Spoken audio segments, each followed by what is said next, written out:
Somos la Iglesia Alianza Cristiana y Misionera de Les Corts y estamos aquí para compartir contigo el amor de Jesús. Ven con nosotros y celebremos a Cristo, el Rey de Reyes y Señor de Señores.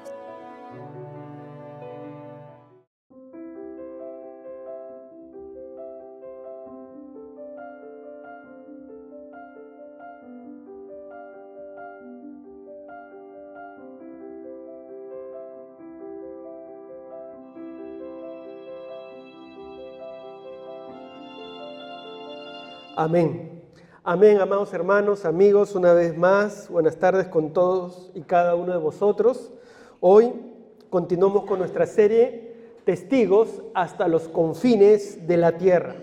Esta serie que ya hemos comenzado varias semanas y este es nuestro 10º tema con respecto al libro de los Hechos, al libro de los Hechos de los Apóstoles. Y desde un inicio hemos visto cómo el mandato de Dios que ha dado a la iglesia. Hemos venido reflexionando en el mandato de Dios que el Señor nos ha dado y que nos ha enviado a ser testigos justamente hasta los confines de la tierra.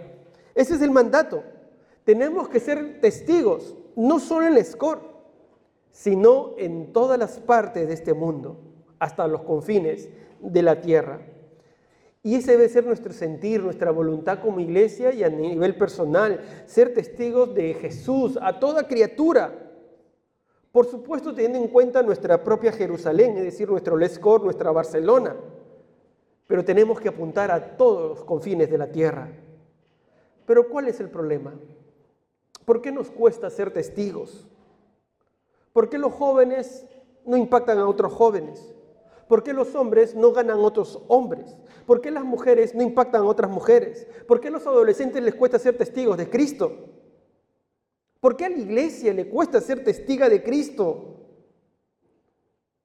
Creemos porque no nos estamos dejando guiar por el Espíritu Santo. Hasta la semana pasada habíamos visto cómo vino la venida del Espíritu Santo, la llenura del Espíritu Santo que Lucas relata y narra. Hemos hablado de la experiencia que ellos tuvieron, cómo impactaron con sus vidas y con el mensaje de la palabra de Dios cuando Pedro se pone de pie a predicar. Pero también vimos la semana pasada, y fue el tema de la semana pasada, el resumen que hace Lucas como médico, como historiador, y desarrolla ese resumen y nos dice cómo se desarrollaba la iglesia llena por el Espíritu Santo. Y nosotros, a ese resumen que hace Lucas, ¿se acuerdan? Dijimos que nosotros le llamamos nuestras 5 C del cristiano, y que justo Lucas narraba la semana pasada en los últimos versículos del capítulo 2. ¿Os acordáis las 5C? ¿Qué decía Lucas? Vamos a tener nuestras Biblias abiertas. Hechos capítulo... Hoy vamos a tocar el capítulo 3, pero permitidme recordar un poquito el capítulo 2, versículo 43 al 47 que tocamos la semana pasada. Y veíamos que, versículo 44, todos estaban juntos. Todos estaban juntos, había compañerismo. Y justamente decíamos que esa era nuestra C de confraternizar, porque estamos llamados a estar juntos, unidos. Así estaba la iglesia, compartía todo en común, comían juntos, comían en la casa, con sencillez de corazón, unidos. Y se acuerda que resaltamos la palabra, ¿qué palabra resaltamos? ¿Os acordáis?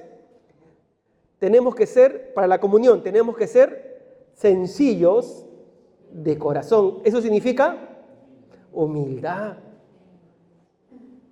Dejar los egos personales y caminar con sencillez nos ayuda a la humildad. Ya no pienso en mí 100%, sino pienso en mi prójimo y camino con sencillez de corazón. Y cuando tengo que decir algo, ¿cómo tengo que volverlo? Con amor, en la envoltura del amor. Veíamos que la iglesia también perseveraba en la doctrina de los apóstoles, crecía en la palabra de Dios, nuestra sed de crecer, crecía en la palabra de Dios. Perseveraban adorando al Señor, alabando al Señor, nuestra sed de celebrar. Y Dios añadía en el servicio, compartían sus tiempos, sus dones, servicio. Y la sed de comunicar, Dios añadía impactaban, eran testigos. Aquí está en otro orden, ¿no? Pero bueno, no importa. Son las 5C del cristiano que hemos visto. Y ese era el resumen que hacía el apóstol, que hacía Lucas. Lucas hacía ese resumen. Y Lucas justo nos comenta en el versículo 43 que los apóstoles hacían maravillas y señales. Y ahora lo que hace Lucas es justamente compartirnos una de las señales o maravillas que hacían los apóstoles en el nombre de Jesús. Muy probable que había más, porque aquí en el texto de Lucas 2:43 nos dicen que había muchas maravillas y señales. Ahora, quiero deciros algo, que la palabra milagro que traduce en nuestra versión castellana no está directamente en la Biblia. La Biblia, en sus términos griegos, utiliza maravillas, señales, que es la correcta traducción. Los apóstoles hacían maravillas y señales. Claro, son catalogadas como milagros porque están fuera del orden natural. Y eso es lo que hoy Lucas nos relata. Nos relata una maravilla, un milagro que él ve, una señal, como ellos dicen, señales y prodigios y maravillas. La sanación o curación de un hombre cojo de nacimiento. Es probable que Lucas toma este relato una vez más como médico historiador y nos lo relata, lo documenta y lo describe de tal manera para que entendamos que ese fue un milagro de parte del Señor. Y creo que la manera que lo redacta Lucas hoy también nos habla con respecto a lo que hoy vivimos, con respecto a otros tipos de iglesias que enfatizan mucho los milagros, que lo estaré comentando en el transcurso del mensaje, y algo hablamos la semana pasada.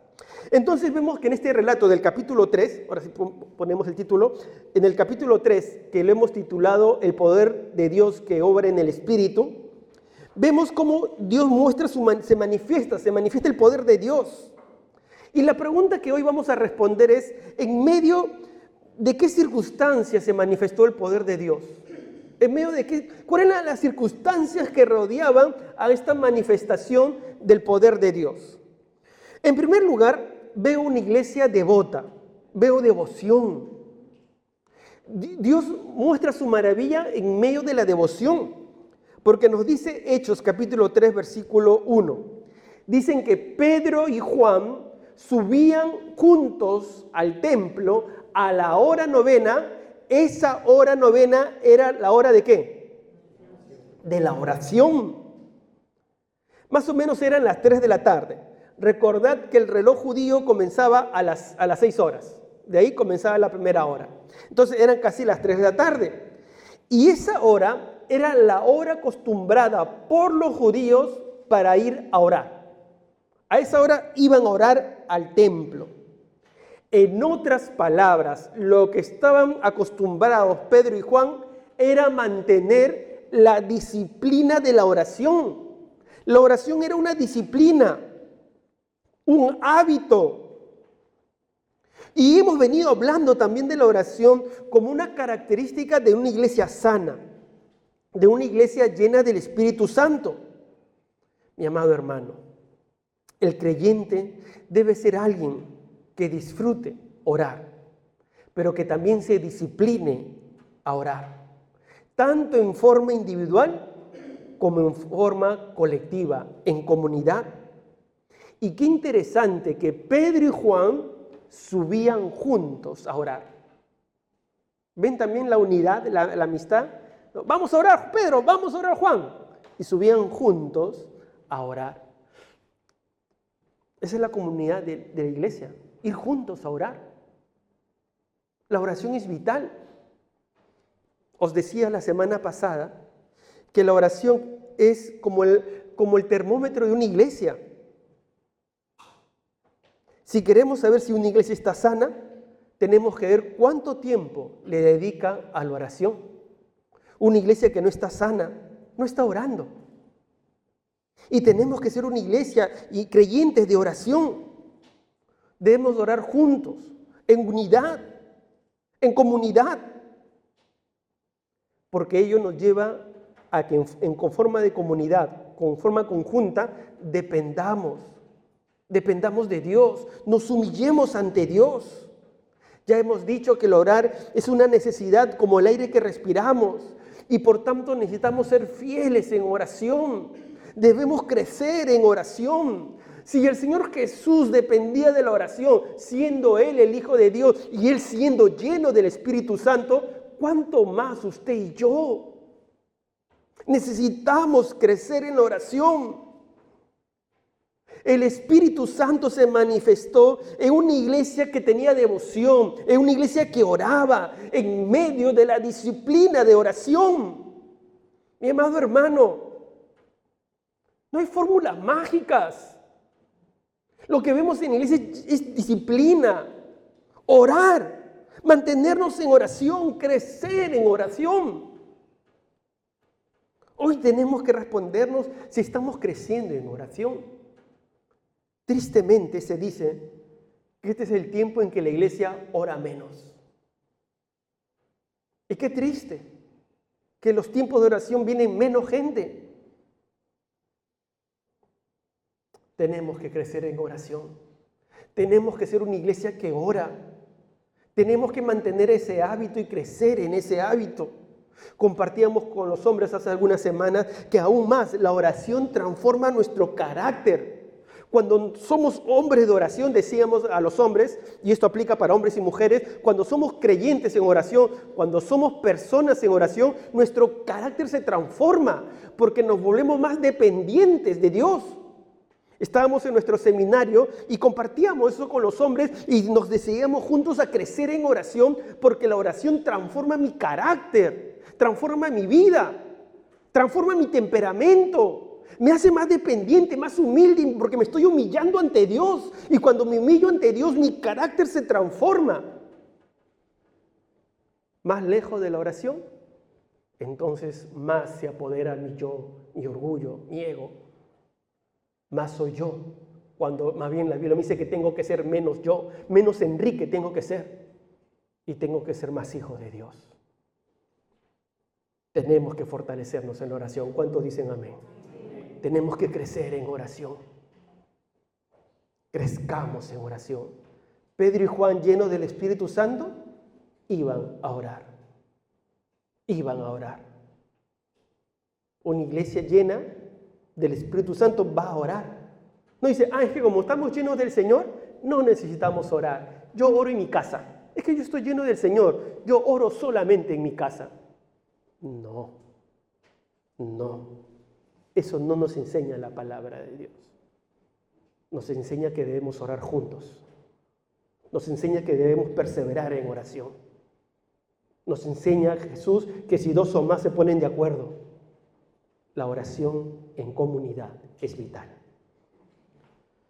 Segundo, ¿qué más vemos en este pasaje? Vemos que el Espíritu de Dios obra este gran poder en medio de una iglesia que actúa con misericordia.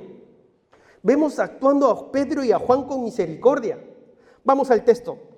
Sigamos con ahora el versículo 2 del capítulo 3 de Hechos. Dice, cuando vio a Pedro, está hablando del hombre el hombre que estaba cojo, cuando vio a Pedro y a Juan que iban a entrar en el templo, les rogaban que le diesen limosna. Entonces él le pide limosna. Él no conocía a Pedro y Juan. Él, como cualquier persona, le pide limosna. Sigamos. Pedro con Juan, fijando en él los ojos, le dijo, míranos. Bueno, muy probable que el que pedía limosna no miraba o miraba para otro lado. Entonces él estuvo atento, esperando recibir de ellos algo. Versículo 6. Mas Pedro dijo, no tengo plata ni oro, pero lo que tengo te doy. En el nombre de Jesucristo de Nazaret, levántate y anda. Y tomándole por la mano derecha le levantó, y al momento se le afirmaron los pies y tobillos, y saltando se puso en pie y anduvo, y entró con ellos en el templo, andando y saltando y alabando a Dios. En ese tiempo, los pobres iban a las puertas de los templos para rogar o pedir caridad. Y eso no dista hoy mucho de la realidad, ¿verdad? En todos los países, en la gran mayoría de países, siempre en las puertas de los templos hay gente que está pidiendo caridad, hay gente que tiene algún problema y está pidiendo caridad, está pidiendo dinero. Bueno, es lógico. Aquel que tiene alguna desgracia en la vida espera que en la puerta de los templos vayan las personas cristianas que tienen caridad, que tienen amor cristiano, que tienen misericordia y compartan. ¿Verdad? Es lógico, si yo cayera en desgracia, iría a una iglesia a pedir caridad porque son las personas que yo más creo que deben tener misericordia. ¿Sí o no?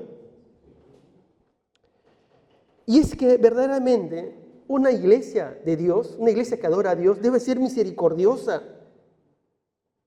Porque nosotros somos los primeros que hemos recibido ¿qué? Misericordia.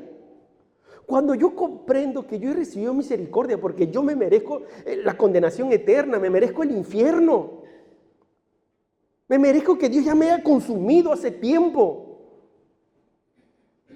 Pero cuando entiendo que Dios me ha dado misericordia, no me ha castigado por mis pecados, me los ha perdonado, me ha dado una nueva oportunidad,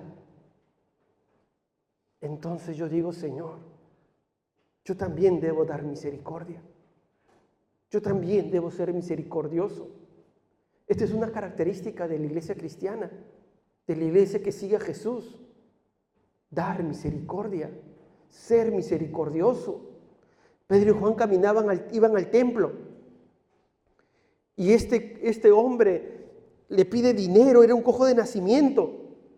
Y no sé si puedes retroceder por un momento.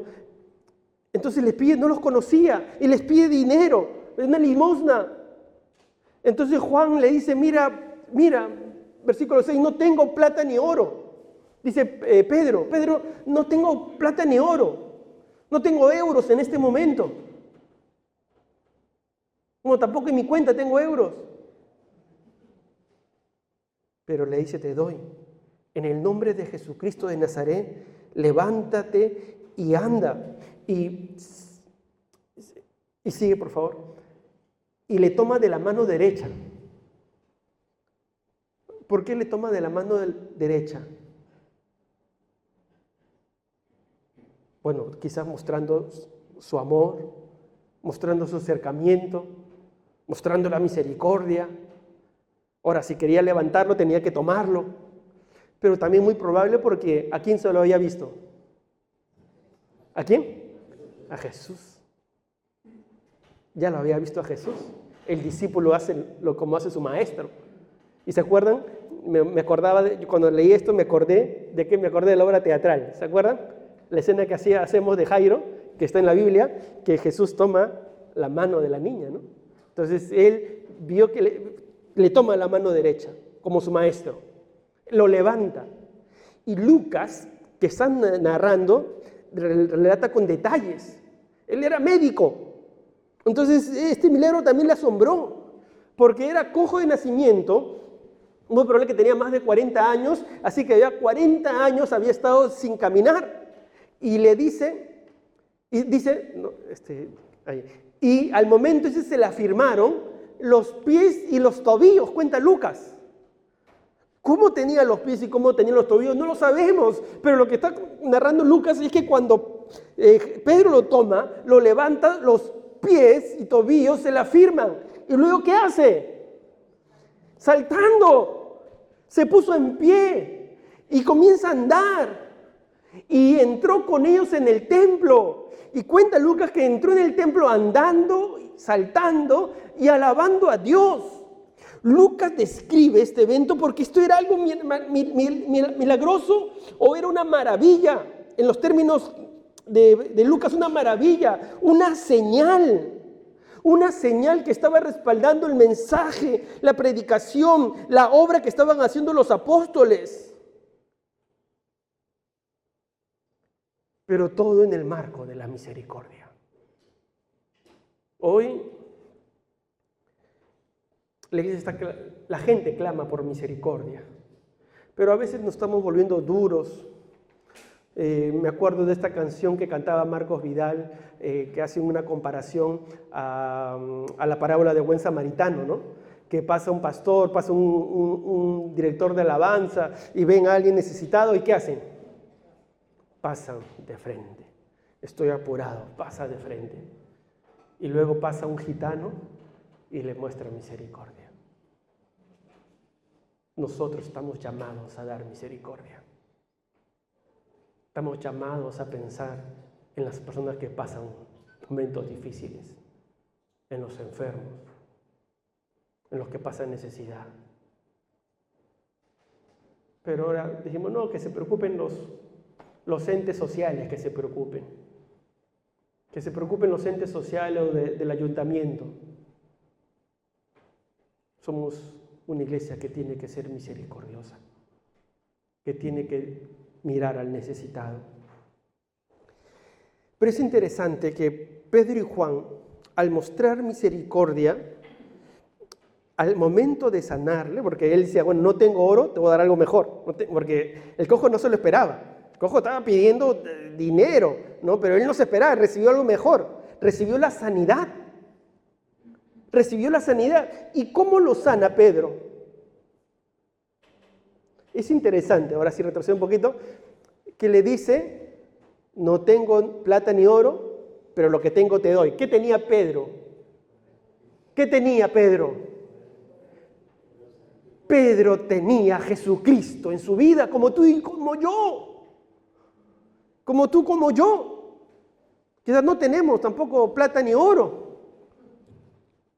pero tenemos a Jesucristo. Tenemos a Jesucristo y lo mejor que podemos dar.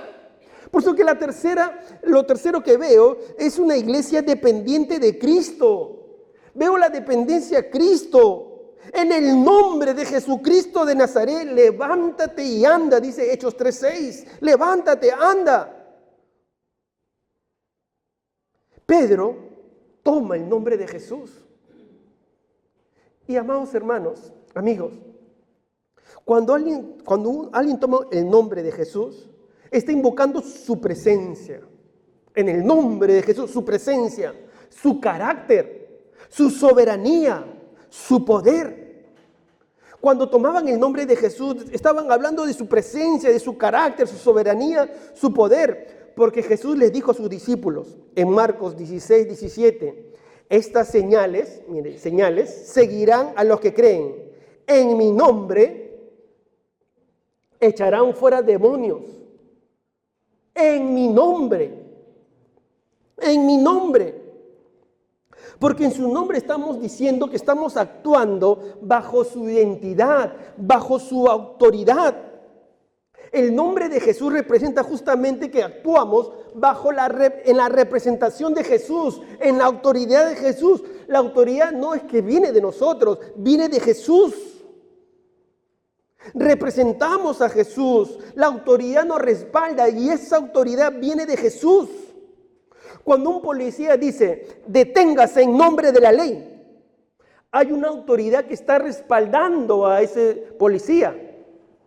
Deténgase, y tenemos que detenernos porque hay una autoridad que lo respalda.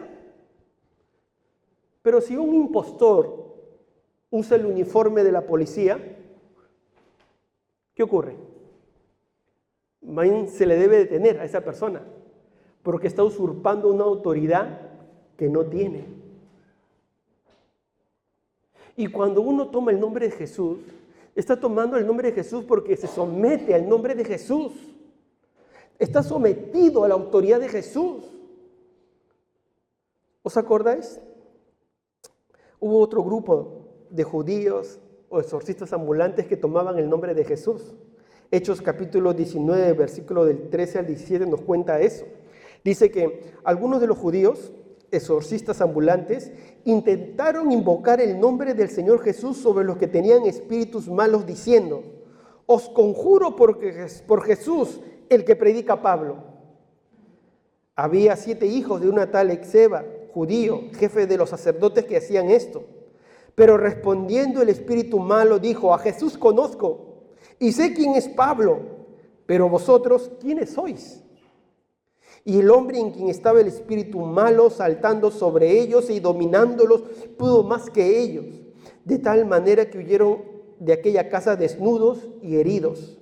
Y esto fue notorio a todos los que habitaban en Éfeso, así judíos como griegos, y tuvieron temor todos ellos, y era magnificado el nombre del Señor Jesús. Estaban tomando el nombre de Jesús, pero ellos no estaban bajo la autoridad de Jesús. Su vida no estaba sujeta a Jesús. Tomar el nombre de Jesús es estar sujeto a Jesús, vivir en la autoridad de Jesús, vivir en la guía de Jesús. Usurparon el nombre de Jesús. Uno cuando va a un banco y te van a dar un cheque, lo firma uno de los empleados autorizados por el banco, que está autorizado por el banco para firmar cheques.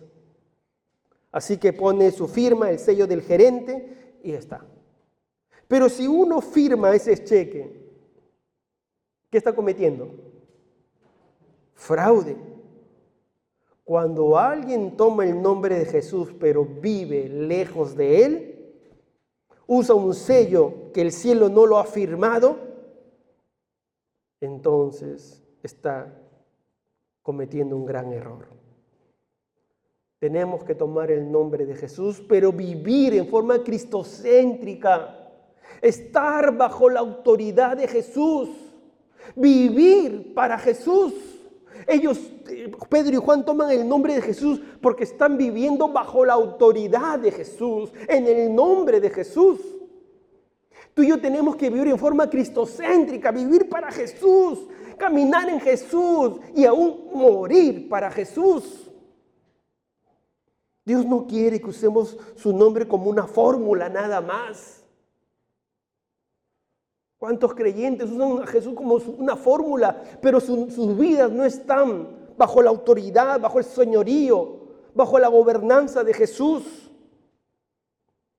Es más, nuestro propio Señor Jesús dijo, cuando estaba en Palestina, Él dijo en Mateo 7, 21, 23, no todo el que me dice Señor, Señor, entrará en el reino de los cielos, sino el que hace la voluntad de mi Padre que está en los cielos.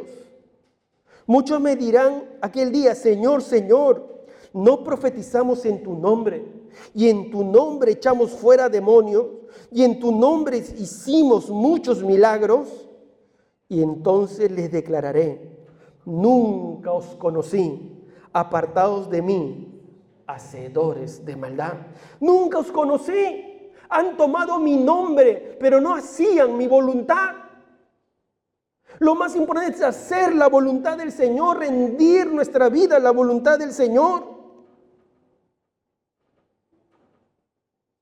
Nunca os conocí. Lo último y lo cuarto que veo que va relacionado con vivir vidas cristocéntricas es vivir vidas que glorifiquen a Dios. Glorificar a Dios es el cuarto elemento que veo de esta iglesia llena del Señor y que el Espíritu Santo obra. Porque ¿qué ocurre luego? Versículo 9 dice, del capítulo 3 de Hechos, y todo el pueblo, mire cómo Lucas, guiado e inspirado por el Espíritu Santo, pone detalles que dan testimonio y atestiguan de que este milagro era real. Porque pone, y todo el pueblo le vio andar y alabar a Dios. Y cuando entra al templo, dice, versículo 10, y le reconocían que era el que se sentaba a pedir limosna a la puerta del templo, la hermosa. Y se llenaron de asombro y espanto por lo que le había sucedido. ¿Cómo es posible? Este hombre pedía limosna, estaba cojo, está aquí, saltando, alabando a Dios. ¿Cómo es posible? Y sigue, versículo 11, y teniendo asidos a Pedro y a Juan, el cojo que había sido sanado, todo el pueblo, atónito, concurrió a ellos, al pórtico que se llamaba Salomón. O sea, todos fueron al templo porque miraban a este hombre puesto de pie. Claro, estaba asidos a Pedro y Juan porque cuántos años sin caminar, entonces estaba saltando, caminaba, pero estaba tomado de Pedro y Juan también. Versículo 12, viendo esto, Pedro respondió al pueblo. O sea, Pedro ve que todos lo miraban de una manera especial, asombrados. Y él dice, varones israelitas, ¿por qué os maravilláis de esto?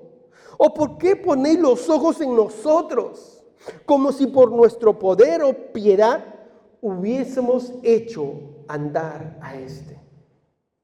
¿Sabes qué, mi amado hermano? Cuando uno camina en la autoridad de Jesús, bajo el señorío de Jesús, haciendo la voluntad de Jesús, entonces toma el nombre de Jesús con autoridad. Ora por alguien por sanidad, ora por salvación, ora en el nombre de Jesús porque está viviendo en el señorío del nombre de Jesús. Y como tal debe buscar que dar la gloria a Dios. ¿Por qué nos miráis? Dice Pedro, esto es de Dios, esto es de Dios.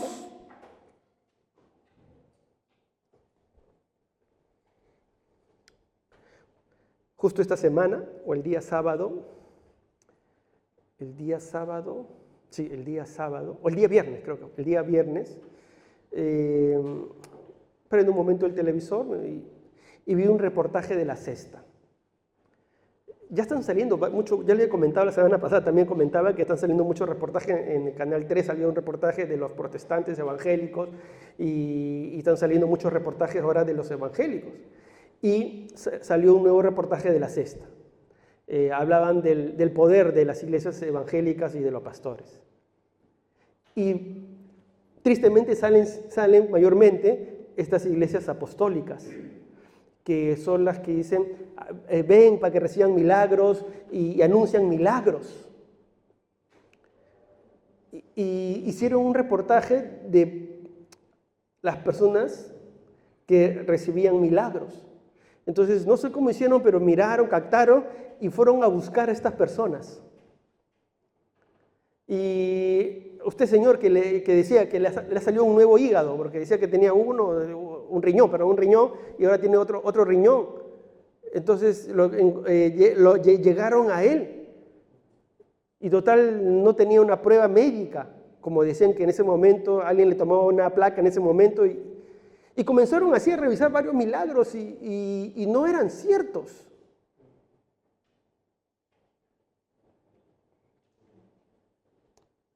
Y claro, este tipo de iglesias apuntan más al milagro que a Jesús. Usan el nombre de Jesús, tristemente. Pero más exaltan al apóstol, al hombre que está ahí. Sobre él recae todos los flashes, todo. Así que te dicen, hoy puedes recibir una sanidad, hoy puedes recibir un órgano nuevo, Dios quiere que seas feliz, Dios quiere sanarte, Dios quiere darte sanidad, Dios quiere darte prosperidad, vas a aumentar, vas a encontrar en tu cuenta un 0 más cuando regreses.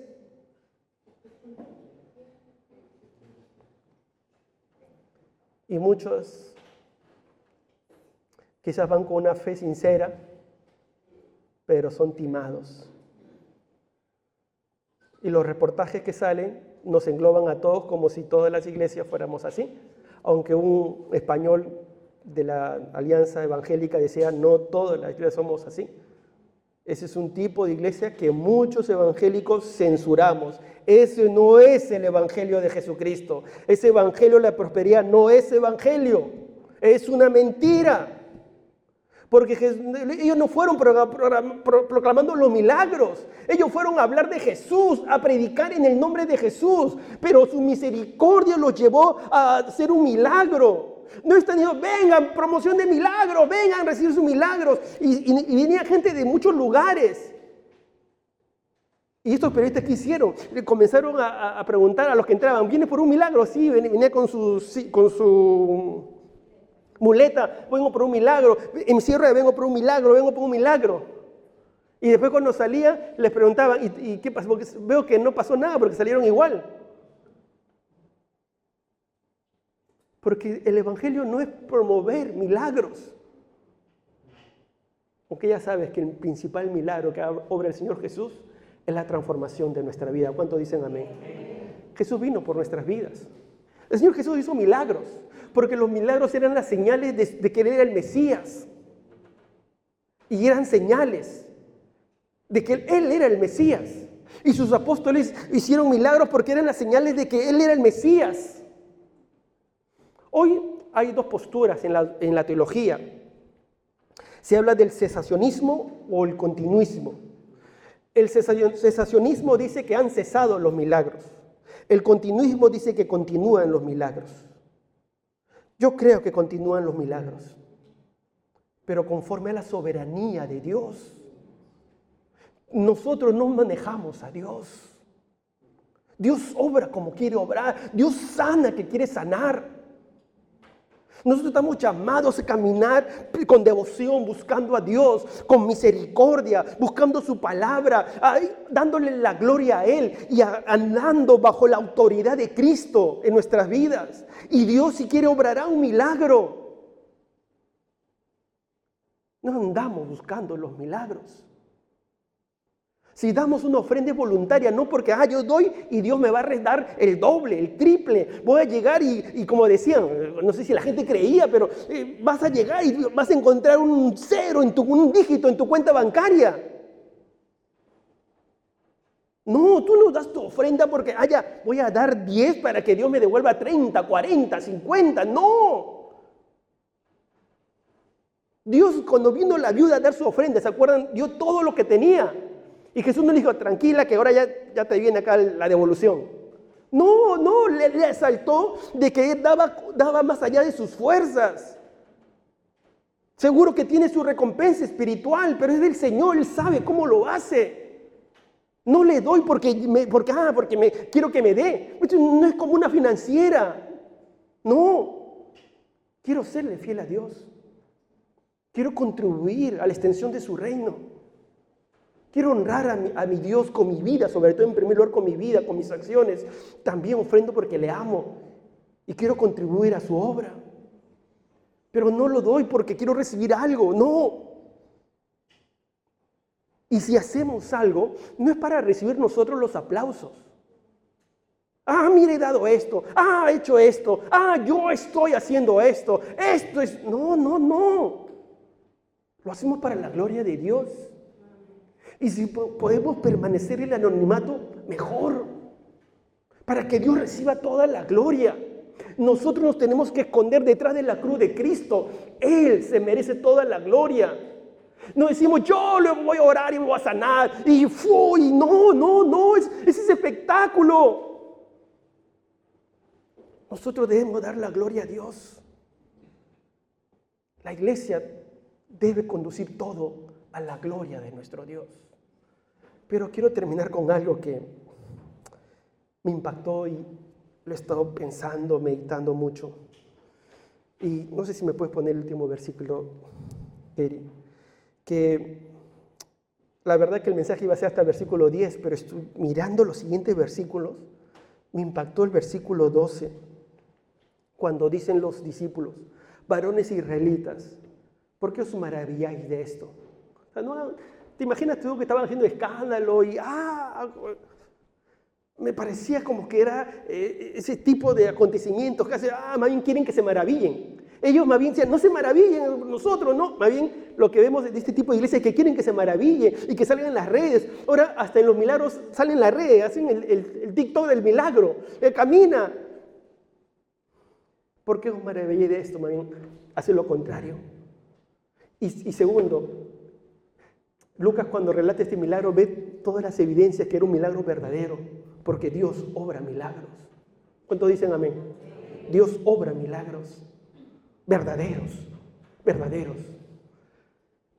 Pero miren lo que dice Pedro. ¿O por qué ponéis los ojos en nosotros? Contrario a lo que hoy, ¿no? Los que se llaman estos apóstoles que hacen milagros quieren que la gente ponga los ojos en ellos y hacen cruzadas. Viene el apóstol a hacer milagros, pero Pedro dice, ¿por qué ponéis los ojos en nosotros? Y él dice, como si por nuestro poder o piedad hubiésemos hecho andar a este. Ahora, noten lo siguiente.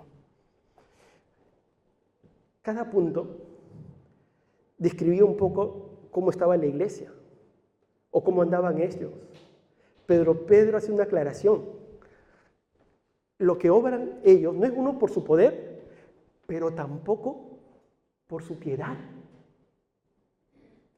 Entonces ahí me llevó cuando Jesús dijo, ¿por qué dice Señor, Señor, hicimos milagros en tu nombre? No, porque aún los milagros que Dios obra no es por la piedad de alguien, ni por el poder, ni por la piedad de alguien. O sea, tú y yo no movemos ni nuestro poder ni nuestra piedad. Uno puede ser el hombre más santo, la mujer más santa, pero tu poder o tu piedad, no hay poder ni piedad que puedan mover la mano de Dios. No es su poder ni su piedad. No, es la soberanía de Dios. Amén. Es la soberanía de Dios. Dios obra como Él quiere obrar. Él es Dios. Él es Dios. Y nosotros debemos honrarle, adoración y alabanza. Pero eso sí, debemos caminar en este ejemplo de la palabra, en esta piedad que nos muestra la palabra, con devoción, con misericordia, caminar bajo la autoridad de Cristo, dar toda la gloria a Dios. Pero caminando aún así, no es que eso nos da la tarjeta de que voy a ser alguien que obre milagros. No, Dios es el que obra milagros, como Él quiere, cuando quiere y para su gloria de Él. Amén. Vivamos bajo la autoridad del Espíritu de Dios y dejemos que Él obre con libertad, que dé sanidad, que haga señales cuando Él quiere obrar. Él lo sigue haciendo, pero siempre bajo su autoridad y soberanía. Nosotros rindamos nuestra vida, rindamos siempre nuestro corazón a nuestro Dios. Oremos al Señor. Nos encontramos todos los domingos a las 6 de la tarde. También puedes conocernos durante la semana en nuestras diferentes reuniones.